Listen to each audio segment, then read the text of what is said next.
The drug sales went down among the stacks in the White Plains Public Library. The Westchester DA says this was Willie James Edwards' territory for servicing drug addicts. One of 18 drug defendants arrested Thursday. Quite the shock. I mean, it's crazy.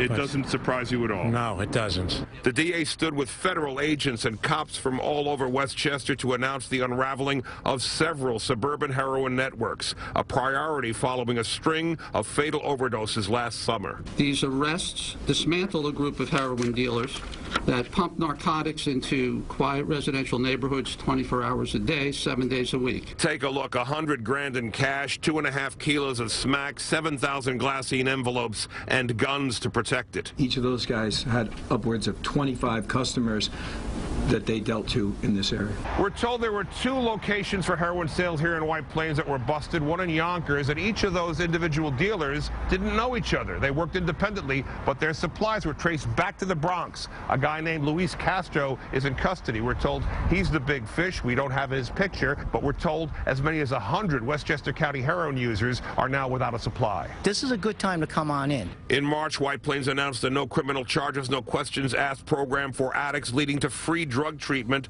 The hope is at least a few of the users will now choose that route, knowing they're on the police radar. Since we picked up the dealers at this particular time, if you're in need and you think you need help, this is a good time to come on in, because our CLEAR program will guide you in the right direction.